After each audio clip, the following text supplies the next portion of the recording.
ಎಲ್ರಿಗೂ ನಮಸ್ಕಾರ. ಅವರೆಕಾಳು ಸೀಸನಲ್ಲಿ ಎಲ್ಲರೂ ಅವರೆಕಾಳಿಂದ ಸಾಂಬಾರನ್ನ ಮಾಡಿರ್ತೀರ. ಆದರೆ ಈ ರೀತಿಯಾಗಿ ಒಂದ್ಸಲ ಅವರೆಕಾಳು ಸಾಂಬಾರನ್ನ ಟ್ರೈ ಮಾಡಿ ನೋಡಿ, ಖಂಡಿತ ನಿಮಗೆ ಇಷ್ಟ ಆಗುತ್ತೆ.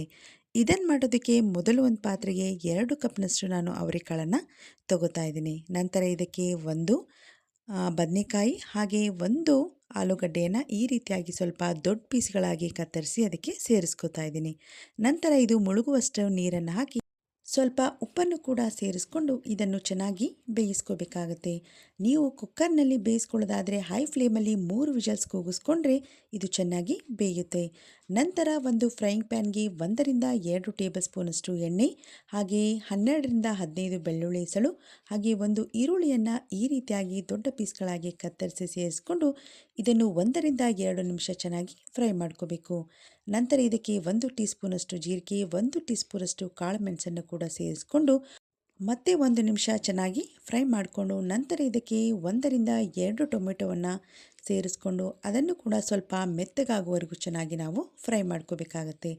ನಂತರ ಒಂದು ಸಣ್ಣ ನಿಂಬೆಹಣ್ಣಿನ ಗಾತ್ರದಷ್ಟು ಹುಣಸೆ ಹಣ್ಣನ್ನು ಕೂಡ ಸೇರಿಸ್ಕೊಂಡು ಅದನ್ನು ಕೂಡ ಚೆನ್ನಾಗಿ ಕೈ ಆಡಿಸ್ಕೊಳ್ಳಿ. ನಂತರ ಅರ್ಧ ಕಪ್ನಷ್ಟು ಹಸಿ ಕೊಬ್ಬರಿಯನ್ನು ಸೇರಿಸ್ಕೊಂಡು 1 ಟೀ ಸ್ಪೂನಷ್ಟು ಖಾರದ ಪುಡಿ ಹಾಗೆ 2 ಟೀ ಸ್ಪೂನಷ್ಟು ಧನಿಯಾ ಪುಡಿಯನ್ನು ಸೇರಿಸ್ಕೋಬೇಕು. ನಿಮಗೆ ಇಲ್ಲಿ ಖಾರ ಸ್ವಲ್ಪ ಜಾಸ್ತಿ ಬೇಕು ಅನಿಸಿದರೆ ನೀವು ಇನ್ನೂ 1 ಟೀ ಸ್ಪೂನಷ್ಟು ಸೇರಿಸ್ಕೋಬೋದು.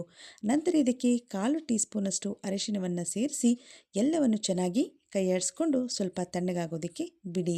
ಇವಾಗ ಈ ಕಡೆ ಬೇಳೆ ತುಂಬಾ ಚೆನ್ನಾಗಿ ಬೆಂದಿದೆ, ನೀವಿಲ್ಲಿ ನೋಡ್ತಾ ಇರ್ಬೋದು.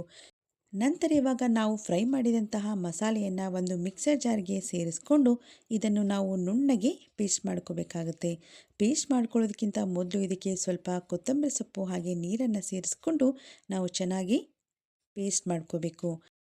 ನೀವಿಲ್ಲಿ ನೋಡ್ತಾ ಇರ್ಬೋದು, ಈ ರೀತಿಯಾಗಿ ಇದನ್ನು ಚೆನ್ನಾಗಿ ಪೇಸ್ಟ್ ಮಾಡ್ಕೊಂಡ್ಮೇಲೆ ಇದಕ್ಕೆ ನಾವು ಈ ಮೊದಲೇ ಬೇಯಿಸಿ ಇಟ್ಟಂತಹ ಅವರೆಕಾಳನ್ನು ಕೂಡ ಸೇರಿಸ್ಕೊಂಡು ಇನ್ನೊಂದು ಸಲ ಇದನ್ನು ಚೆನ್ನಾಗಿ ನಾವು ಪೇಸ್ಟ್ ಮಾಡ್ಕೋಬೇಕಾಗತ್ತೆ.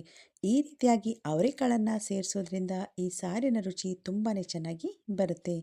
ನಂತರ ಇವಾಗ ಒಂದು ಪಾತ್ರೆಗೆ 2-3 ಟೇಬಲ್ ಸ್ಪೂನಷ್ಟು ಎಣ್ಣೆ, ಅರ್ಧ ಟೀ ಸ್ಪೂನಷ್ಟು ಸಾಸಿವೆಯನ್ನು ಸೇರಿಸ್ಕೊಂಡು ಸಾಸಿವೆ ಸಿಡಿದ ಮೇಲೆ ಅದಕ್ಕೆ 1 ಈರುಳ್ಳಿಯನ್ನು ಸೇರಿಸ್ಕೋಬೇಕು. ನಂತರ ಇದಕ್ಕೆ ಸ್ವಲ್ಪ ಕರಿಬೇವನ್ನು ಕೂಡ ಸೇರಿಸ್ಕೊಂಡು ಸ್ವಲ್ಪ ಫ್ರೈ ಮಾಡ್ಕೊಳ್ಳಿ. ನಂತರ ಇದಕ್ಕೆ ನಾವು ಈ ಮೊದಲೇ ರುಬ್ಬಿ ಇಟ್ಟಂತಹ ಮಸಾಲೆ ಪೇಸ್ಟನ್ನು ಕೂಡ ಇದಕ್ಕೆ ಸೇರಿಸ್ಕೋಬೇಕು. ಮಸಾಲೆಯನ್ನು ನಾವು ಆಲ್ರೆಡಿ ಫ್ರೈ ಮಾಡ್ಕೊಂಡಿರೋದ್ರಿಂದ ಇದನ್ನು ತುಂಬ ಹೊತ್ತು ಫ್ರೈ ಮಾಡೋ ಅವಶ್ಯಕತೆ ಇಲ್ಲ. ಕೇವಲ 1-2 ನಿಮಿಷಗಳ ಕಾಲ ಇದನ್ನು ಚೆನ್ನಾಗಿ ಫ್ರೈ ಮಾಡಿಕೊಂಡ್ರೆ ಸಾಕಾಗುತ್ತೆ. ನಂತರ ಇದಕ್ಕೆ ಬೇಯಿಸಿದಂತಹ ತರಕಾರಿ ಹಾಗೆ ಅವರೆಕಾಳನ್ನು ಸೇರಿಸ್ಕೊಂಡು ಸ್ವಲ್ಪ ನೀರನ್ನು ಸೇರಿಸ್ಕೊಂಡು ಚೆನ್ನಾಗಿ ಕುದಿಸ್ಕೋಬೇಕು. ನಂತರ ಇದಕ್ಕೆ ಸಣ್ಣದಾಗಿ ಕತ್ತರಿಸಿರುವಂತಹ ಕೊತ್ತಂಬರಿ ಸೊಪ್ಪನ್ನು ಕೂಡ ಸೇರಿಸ್ಕೊಳ್ಳಿ. ನಂತರ ಇದರ ಲಿಡ್ಡನ್ನು ಕ್ಲೋಸ್ ಮಾಡಿ ಸುಮಾರು 8-10 ನಿಮಿಷಗಳ ಕಾಲ ಇದನ್ನು ಮೀಡಿಯಂ ಫ್ಲೇಮಲ್ಲಿ ಚೆನ್ನಾಗಿ ಕುದಿಸ್ಕೊಂಡ್ರೆ ರುಚಿಯಾದಂತಹ ಅವರೆಕಾಳಿನ ಸಾಂಬಾರ್ ರೆಡಿ. ಇದನ್ನು ನೀವು ರೊಟ್ಟಿ, ಚಪಾತಿ, ಮುದ್ದೆ ಹಾಗೂ ಅನ್ನಕ್ಕೂ ಕೂಡ ಉಪಯೋಗಿಸ್ಕೋಬೋದು. ಹಾಗೆ ದೋಸೆಗೂ ಕೂಡ ಇದನ್ನು ಸರ್ವ್ ಮಾಡ್ಬೋದು. ಇದು ಅಷ್ಟೊಂದು ಚೆನ್ನಾಗಿರುತ್ತೆ. ಖಂಡಿತ ಈ ರೆಸಿಪಿನ ಒಂದ್ಸಲ ಟ್ರೈ ಮಾಡಿ ನೋಡಿ. ಹಾಗೆ ಹೇಗೆ ಬಂದಿದೆ ಅಂತ ಮರೆಯದೆ ನಮಗೆ ಕಮೆಂಟ್ ಮಾಡಿ ತಿಳಿಸಿ. ನಮ್ಮ ರೆಸಿಪೀಸ್ ಇಷ್ಟ ಆದರೆ ನಮ್ಮ ಚಾನಲ್ಗೆ ಸಬ್ಸ್ಕ್ರೈಬ್ ಮಾಡಿ ಹಾಗೆ ಶೇರ್ ಮಾಡಿ. Thank you.